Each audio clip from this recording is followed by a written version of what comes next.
Bonjour à tous, j'espère que vous allez bien, ça faisait longtemps qu'on n'avait pas fait une petite vidéo comme ça. Récemment j'ai regardé quasiment tous les films avec Steve Carell, qui est un acteur que j'aime beaucoup, et du coup je me suis dit, comme j'avais déjà pu faire avec Jim Carrey, pourquoi ne pas faire un petit top de ses films. Alors même si je ne doute pas que vous connaissez tous cet acteur, je pense cependant que vous aurez beaucoup de mal à me citer plusieurs films dans lesquels il a joué, et pourtant il en a fait plus d'une trentaine. Du coup cette vidéo sera non seulement un top de ses rôles, mais elle sera surtout un prétexte pour vous parler de films que vous ne connaissiez peut-être pas.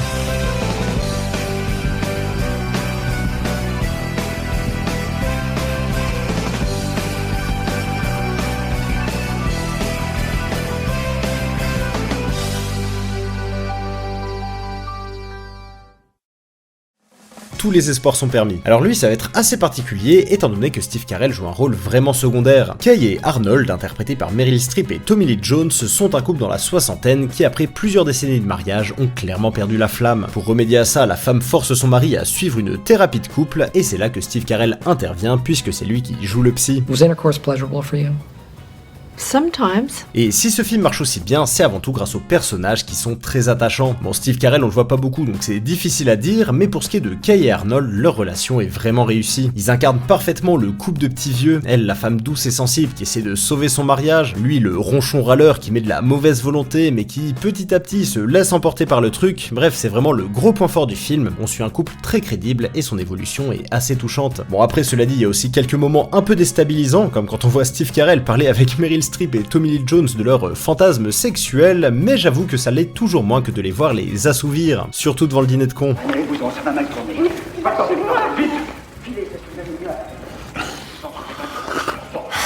Bref, ce film est vraiment sympa, et même si c'est pas son meilleur, ça fait toujours plaisir de voir Steve Carell dans ce genre de rôle. Okay, next step. What is it? Write a poem, hold hands in public, sing a serenade. Sex. We should just get our things and go. Présentateur vedette. Alors encore une fois, ça va être un cas assez particulier puisque je vais pas parler d'un seul film mais plutôt d'une trilogie. Anchorman, parce que c'est son nom en anglais, est une comédie dans laquelle on suit une équipe de présentateurs assez soudés qui voit sa hiérarchie un peu chamboulée quand une nouvelle journaliste rejoint le groupe. La même année, un autre film sortira composé uniquement des scènes coupées de son prédécesseur, autant dire que c'est pas vraiment un film, c'est plus une sorte de compilation de scènes un peu longues, et 9 ans plus tard, en 2013, cette fois-ci une vraie suite sortira, Anchorman 2, où plusieurs années après les faits du premier film, Ron Burgundy décide de reformer son équipe pour rejoindre une chaîne d'information 24 heures sur 24. A black man follows me everywhere when it's sunny. Actually, I think that's your shadow, Rick. I call him Leon. Encore une fois, Steve Carell joue un rôle assez secondaire, mais si je le mets là, c'est clairement parce que selon moi, il est le gros point fort des films. Même si j'aime bien les acteurs, j'avoue que j'ai pas trouvé ces comédies incroyables, et c'est surtout le rôle de Steve Carell qui m'a vraiment marqué. Il interprète un présentateur météo un peu simplé, et il le joue à la perfection. Ron, where's my legs? Where are my legs? Your legs are there. I don't have any legs, Ron. I don't even know how I'm standing up. No. Et à mon avis, j'étais pas le seul à particulièrement aimer son personnage, puisque dans le second film, ils lui ont laissé beaucoup plus de place, ce qui est d'ailleurs une des raisons pour lesquelles je l'ai largement préféré au premier. A noter que le casting est également assez incroyable, puisqu'on a droit à des caméos de Will Smith, Harrison Ford, Liam Neeson, Drake, Kirsten Dunst ou encore Kanye West, qui se fait littéralement pulvériser par Steve Carell au pistolet laser, ce qui est une phrase que je n'aurais jamais cru prononcer un jour. Bref, du coup, si je mets ces films ici, c'est pas parce qu'ils sont forcément excellents, c'est surtout pour le personnage de Steve Carell, qui selon moi mériterait presque son propre film.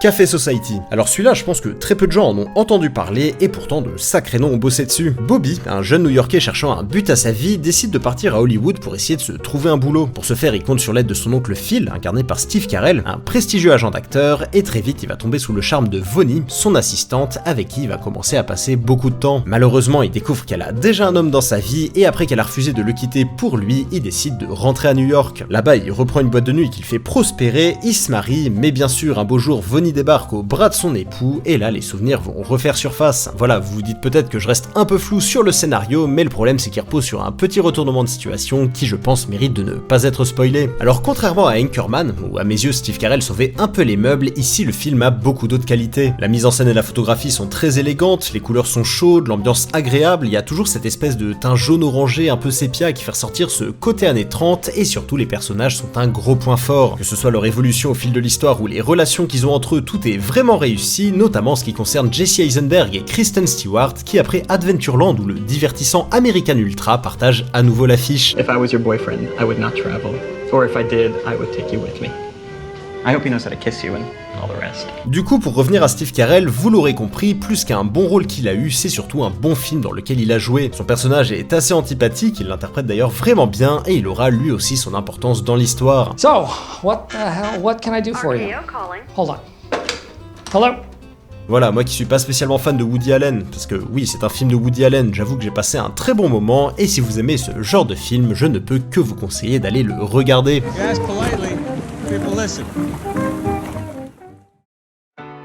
The Dinner. Bon alors là je vais clairement me faire des ennemis, mais The Dinner est le remake américain du Dîner de con. L'histoire est quasiment la même, à la différence que contrairement à son équivalent français, The Dinner n'est pas un huis clos. On bouge pas mal dans le film, et je pense que c'est ça qui m'a beaucoup plu. Bon, si vous connaissez pas l'histoire, je vais faire un petit résumé rapide. Pour pouvoir être promu dans sa boîte, Tim doit participer à un dîner que ses patrons organisent. La particularité de ce dîner, c'est que tous les invités doivent ramener avec eux un idiot afin de s'en moquer toute la soirée à leur insu. Tim, n'étant pas un mauvais bougre, est alors un peu hésitant jusqu'au moment où il rencontre Barry, interprété par Steve Carell, qui va cocher toutes les cases de l'idiot parfait. Le problème, c'est que très vite les choses se retournent contre Tim, et très vite Barry va ruiner sa vie. Barry he's a sweet guy, but he is a tornado of destruction.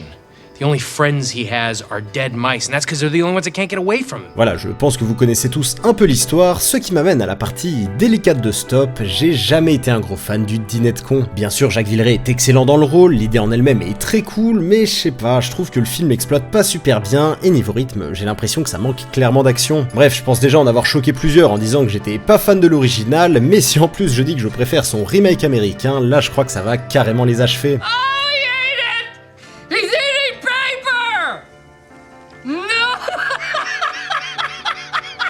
Le scénario a été étoffé, il y a beaucoup plus de scènes en dehors de l'appartement, le film se déroule sur plusieurs jours, ce qui donne un rythme bien plus intéressant, et forcément, un point vital dans ce genre de comédie, les acteurs sont vraiment excellents, notamment Steve Carell qui joue l'idiot comme peu de gens savent le faire, et qui arrive à rendre son personnage incroyablement attachant, tout en étant par moments exaspérant de bêtises. Oh my god! He's friends with Morgan Freeman. Bref, j'aime beaucoup ce film, il est réussi à bien des égards, et même s'il doit son succès en grande partie à Steve Carell, il peut aussi se vanter d'être à l'origine de plusieurs scènes devenues célèbres.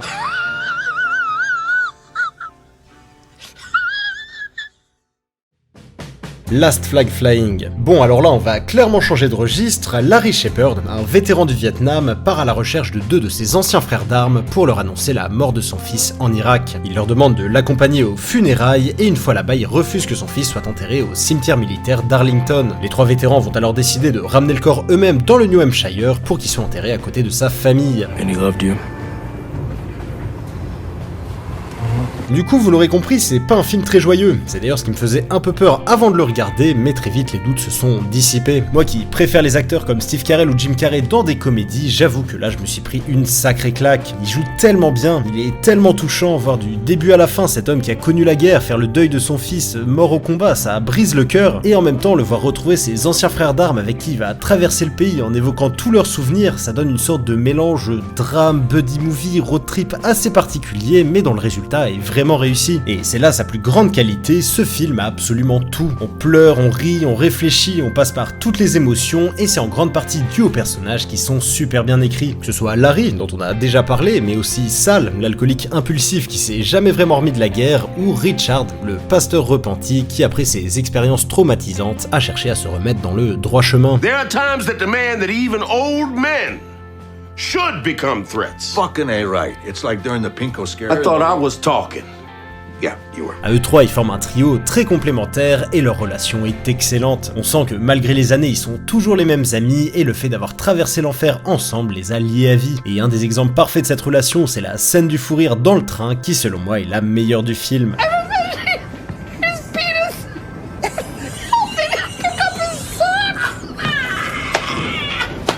Bref, j'avoue que je savais pas trop à quoi m'attendre avec ce film et j'ai vraiment été agréablement surpris. C'est un drame à l'ambiance indescriptible porté par le talent de ses acteurs et la profondeur de ses personnages, tout ça sur un fond de critique de l'hypocrisie militaire. Du coup, si jamais vous hésitiez à le regarder, j'espère que cette vidéo vous y a décidé. If I say yes, will you shut the hell up so we can get our train? I'll shut up.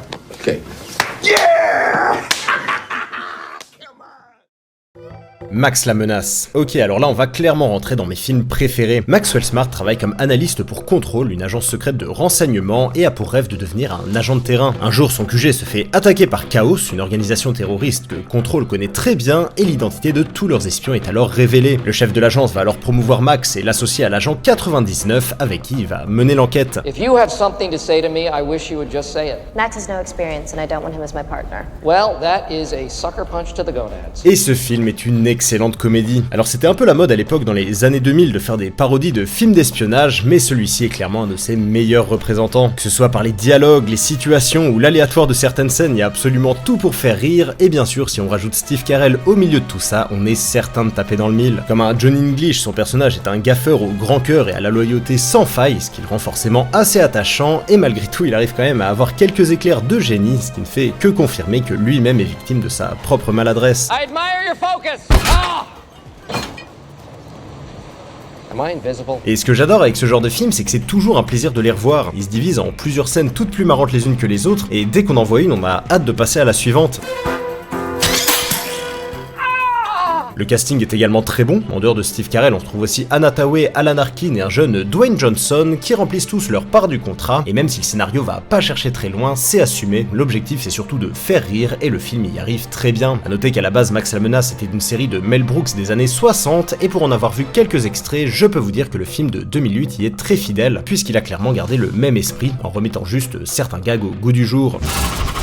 Oh, I'm so happy! I'm so happy! This is the best day of my life! Bref, vous l'aurez compris, j'aime beaucoup ce film, c'est une super comédie à l'ambiance très agréable, et encore une fois, Steve Carell apporte cette touche dont lui seul a le secret et qui rend toutes ces scènes un peu plus mythiques.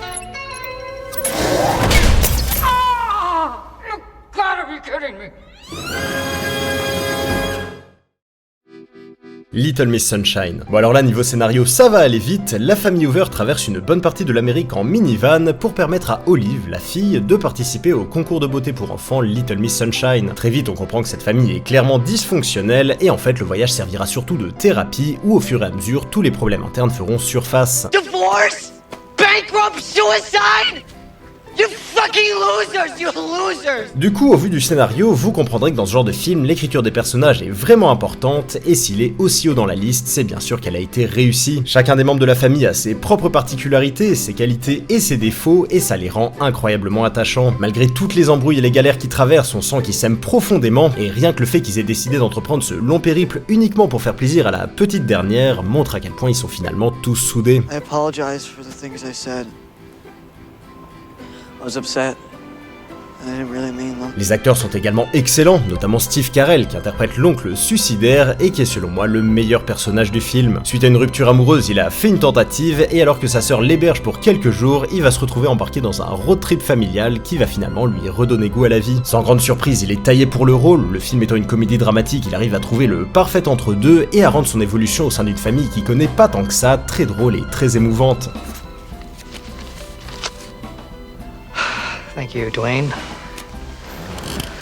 Coming from you, that means a lot. Bref, ce film a plein de qualités, la fin est géniale, c'est un road movie intelligent, touchant et bien rythmé, le tout accompagné de musique vraiment excellente, du coup si vous ne l'avez jamais vu, je vous le conseille fortement. You know what? Fuck beauty contests. Life is one fucking beauty contest after another. 40 ans toujours puceau. Bon, celui-là, tout le monde le connaît, c'est clairement le rôle le plus célèbre de Steve Carell. Andy est un vendeur chez Smartech, un magasin d'électronique, et un soir, pendant une partie de poker avec ses collègues, ces derniers découvrent son terrible secret, il est vierge. Are you a virgin? Yeah, not since I was 10. Très vite, ils se prennent d'affection pour lui et ils vont tout faire pour y remédier jusqu'au jour où Andy rencontre Trish, une mère de famille divorcée avec qui il va commencer à vraiment bien s'entendre. Voilà, j'en dis pas plus, je pense que vous voyez à quel genre de film on a affaire. Wow, you gotta be kidding. Oh. I am Aquaman. Et c'est selon moi sa plus grosse qualité, le film est une comédie potache complètement assumée. L'humour est gras comme on aime, l'innocence d'Andy au milieu de ses potes tous plus détraqués les uns que les autres crée un contraste vraiment marrant, et le scénario, aussi simple soit-il, est super bien exploité. À partir du moment où ils découvrent son secret, ils vont tout faire pour l'aider, et bien sûr ça va être une catastrophe. Ils vont avoir les pires idées, lui proposer les pires plans, et voir Steve Carell faire face à ce genre de situation rend bien évidemment le truc encore plus drôle. Are you here for a Jay's party? Yes, I am Jay's party. You know what? Hiring a transvestite prostitute isn't helping me, man. Clairement, les acteurs sont encore un gros point fort du film, au même titre que leurs personnages, et leur évolution arrive malgré tout à les rendre assez touchants, notamment en ce qui concerne Andy, dont la rencontre avec Trish va beaucoup le faire mûrir. En gros, le film se divise en deux parties principales, le moment où ses potes essayent de l'aider, et le moment où il prend les choses en main en commençant à sortir avec Trish. Comme d'habitude, Steve Carell est toujours juste, c'est vraiment le genre de rôle dans lequel il excelle, et ça m'étonne pas du tout que ce soit ce film qui l'ait propulsé comme génie comique à Hollywood. Il arrive tellement bien à jouer le naïf innocent, il maîtrise tellement cette sensation de malaise palpable, c'est vraiment un acteur incroyable, et j'avoue que parfois je me demandais carrément comment les autres faisaient pour garder leur sérieux face à lui. By the time I was 14, I had this body you're looking at. Can you imagine that? I don't want to, no. Bref, vous l'aurez compris, j'adore ce film, c'est une super comédie servie par de très bons acteurs et qui a probablement donné le rôle le plus important de la carrière de Steve Carell. Bruce Tout-Puissant. Alors vous avez peut-être été étonné de pas le voir dans Stop, mais vu que j'en ai déjà parlé dans ma vidéo sur Jim Carrey, et qu'en plus de ça Steve Carell a un rôle quasiment tertiaire, je me suis dit que j'allais le mettre là. A noter qu'il y a eu sa suite, Evan Tout-Puissant, où là Steve Carell joue le rôle principal, mais clairement le film est beaucoup moins bien que son prédécesseur. Jusqu'à ce que la fin du monde nous sépare. Ça c'est une comédie romantique où Steve Carell et Keira Knightley tombent amoureux alors qu'une météorite s'apprête à détruire la Terre. Le film est assez badant, et si je le mets là c'est surtout pour le scénario que je trouve plutôt inattendu. Coup de foudre à Rhode Island. Une autre comédie romantique, mais cette fois-ci avec Juliette Binoche, et oui, c'est de plus en plus aléatoire. Lui pour le coup je l'ai vraiment bien aimé, le scénario est pas mal du tout, et il y a un petit twist qui le rend assez original. The Big Short, alors lui rien à voir, c'est un film sur la crise des subprimes, autant vous dire que si vous connaissez pas le sujet vous allez vite être largué, comme moi, mais pour le peu que j'ai compris c'était vraiment cool, et surtout il y a un sacré casting. Crazy Night, une comédie très sympa où un couple se retrouve embarqué dans une affaire de trafic et de mafia, et en parlant de casting on peut dire que lui aussi s'est fait plaisir, puisqu'on retrouve entre autres Mark Wahlberg, Gal Gadot, James Franco, Mila Kunis, Mark Ruffalo, Ray Liotta ou encore will.i.am. Et enfin The Office, sûrement une des meilleures séries que j'ai vues de toute ma vie et que j'ai longuement hésité à mettre en première position de ce top. Comme c'est pas un film, je l'ai pas fait, mais très clairement je pense qu'on est tous d'accord pour dire que Michael Scott est le meilleur rôle de la carrière de Steve Carell. I am dead inside.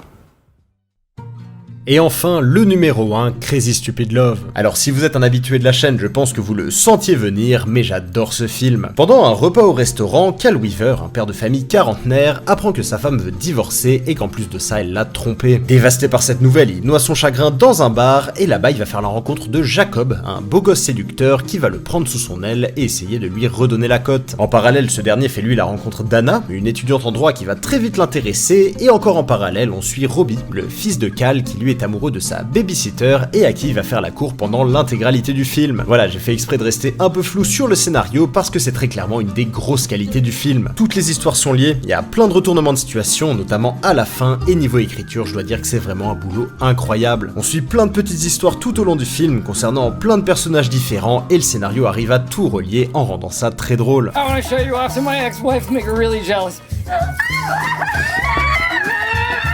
La réalisation est bonne, les musiques accompagnent parfaitement le récit, et encore une fois, les acteurs sont excellents. Il y en a pas en dessous du lot, ils jouent tous super bien, chacun dans leur registre, et j'aimerais notamment parler de Jonah Bobo, celui qui interprète Danny, dont je trouve la performance remarquable. Il est incroyablement juste, il transmet plein d'émotions, il est vraiment très touchant, et que ce soit dans le sérieux ou dans le comique, il maîtrise clairement son sujet.